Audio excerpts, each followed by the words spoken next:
नमस्कार दोस्तों, अगर आपके पास आधार कार्ड, वोटर आईडी कार्ड दोनों मौजूद है तो या आपके घर के किसी भी सदस्य के पास ये दोनों दस्तावेज है तो आज की ये जानकारी आपके लिए बहुत ज़्यादा ज़रूरी है, क्योंकि हाल ही में सुप्रीम कोर्ट की तरफ से एक सख्त टिप्पणी सामने आई है उन लोगों को लेकर जिनके आधार और वोटर आईडी कार्ड में डाटा आपस में मेल नहीं खा रहा, यानी नाम अलग, जन्मतिथि अलग, पता अलग या पिता के नाम स्पेलिंग अलग। ऐसी छोटी दिखाने वाली गलतियां अब बड़ी समस्या बनती जा रही है।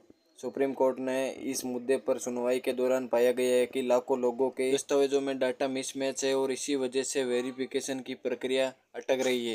हाल ही में एक केस की सुनवाई के दौरान चुनाव आयोग ने सुप्रीम कोर्ट के सामने ये बात रखी कि आधार कार्ड और वोटर आईडी कार्ड के बीच भारी स्तर पर असमानता पाई गई है। कोर्ट ने जांच के दौरान देखा कि कई लोगों के नाम आधार में अलग है और वोटर आईडी में अलग, कई लोगों की जन्मतिथि दोनों में अलग अलग दर्ज है, कहीं पिता का नाम गलत है तो कहीं स्पेलिंग में अंतर है। कुल मिलाकर दोनों दस्तावेजों का डाटा एक जैसा नहीं है। अब आप समझ सकते हैं कि जब दो सरकारी पहचान पत्रों में ये जानकारी अलग अलग होगी तो रिकॉर्ड वेरिफिकेशन में दिक्कत आ जाएगी। यही वजह है कि ये मामला सुप्रीम कोर्ट तक पहुंचा। चुनाव आयोग ने साफ कहा है कि एसआईआर और वेरिफिकेशन प्रक्रिया में सबसे ज़्यादा परेशानी इन्हीं डाटा मिसमैच की वजह से आ रही है।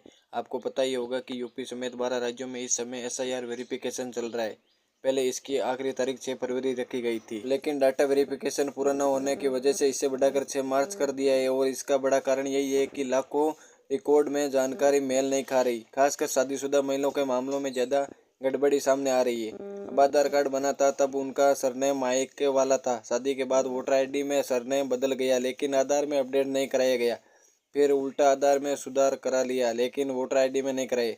ऐसी स्थिति में दोनों दस्तावेजों का डाटा अलग हो जाता है और वेरिफिकेशन के समय दिक्कत खड़ी हो जाती है। कई राज्यों में एसआईआर की ड्राफ्ट लिस्ट जारी हो गई है और लाखों लोगों के नाम उसमें शामिल नहीं हुए। ऐसे लोगों को नोटिस भेजा जा रहा है। आने वाले समय में जब फाइनल ड्राफ्ट लिस्ट जारी होगी, जिसकी तारीख कई जगह 6 मार्च 2026 बताई जा रही है, तो अगर आपका नाम उसमें नहीं है तो आप आगामी विधानसभा चुनाव में वोट नहीं दे पाएंगे। और जैसा पहले भी कहा गया है, आगे चलकर ऐसी स्थिति में कुछ सरकारी सुविधाओं पर भी असर पड़ सकता है। इसलिए सबसे जरूरी सवाल ये है कि अगर आधार और वोटर आईडी दोनों में गलती है तो पहले किसे सही कराए, क्योंकि बहुत लोग कहते हैं कि किसी को भी पहले ठीक करा ले, आखिर दोनों तो सुधारने ही है। लेकिन ये फर्क पड़ता है कि अगर आप सही क्रम नहीं अपनाते तो बाद में दिक्कत हो सकती है। कई लोग ये नहीं जानते कि आधार कार्ड में भी सुधार की एक लिमिट होती है, यानी नाम आप अधिकतम 2 बार ही बदल सकते हैं। जन्मतिथि पूरे जीवन में सिर्फ एक बार सुधारी जा सकती है।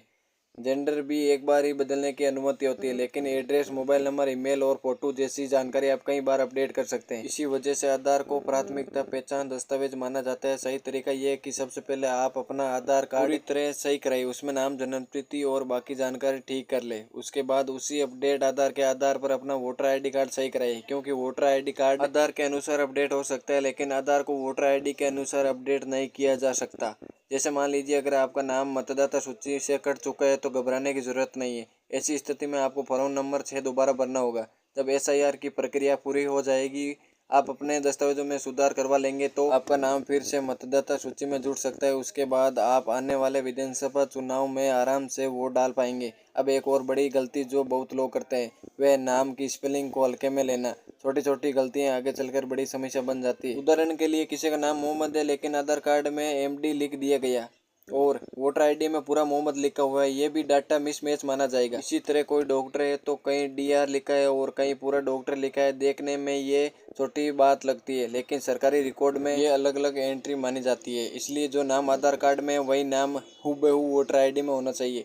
इसके साथ ही पिता का नाम भी बिल्कुल मैच होना जरूरी है। फादर नेम का मिसमैच सबसे बड़ी वजह बन रहा है। रिकॉर्ड रिजेक्ट होने के आधार में जो दर्ज है वही जानकारी वोटर आईडी में भी होनी चाहिए। अब सवाल आता है कि आधार में सुधार कैसे करवाएं। अगर आप आधार अपडेट करवाने अपने नज़दीकी आधार एनरोलमेंट सेंटर जाते हैं तो वहां पर सुधार की एक सीमा होती है। हर चीज़ अनलिमिटेड बार नहीं बदली जा सकती। इसके बाद आपको कुछ दस्तावेज ले जाने होंगे, जैसे 10वीं की मार्कशीट, 8वीं की टीसी, पासपोर्ट, जन्म प्रमाण पत्र या निवास प्रमाण पत्र। इन्हीं के आधार पर आपकी जन्मतिथि या अन्य जानकारी सुधारी जाएगी। अब बात करते हैं वोटर आईडी सुधार की। तो वोटर आईडी कार्ड में कनेक्शन करना भी बहुत आसान है। इसके लिए आप ऑनलाइन आवेदन कर सकते हैं। आमतौर पर मात्र आधार कार्ड के माध्यम से ये सुधार हो जाता है, लेकिन अगर आपको ऑनलाइन आवेदन करना नहीं आता तो आप नज़दीकी सीएससी सेंटर भी जा सकते हैं, वहाँ जाकर सुधार करवा सकते हैं। ये करना आपके लिए बहुत ज़रूरी है, क्योंकि सुप्रीम कोर्ट का सख्त रुख साफ संकेत देता है कि भविष्य में ऐसे मामलों में परेशानी हो सकती है। संभावना ये भी है कि अगर दस्तावेजों में विसंगति पाई गई तो आगे चलकर सरकारी योजनाओं का लाभ लेने में दिक्कत आ सकती है और जाहिर सी बात है आप ऐसे बिल्कुल नहीं चाहेंगे। अगर ये जानकारी आपके काम आई हो तो वीडियो को लाइक ज़रूर करें और इसे अपने दोस्तों, रिश्तेदारों और परिवार वालों के साथ शेयर करें, खासकर उन लोगों के साथ जिन्हें अभी तक इन बदलावों की जानकारी नहीं है। जल्द मिलेंगे एक और नई और ज़रूरी जानकारी के साथ। धन्यवाद।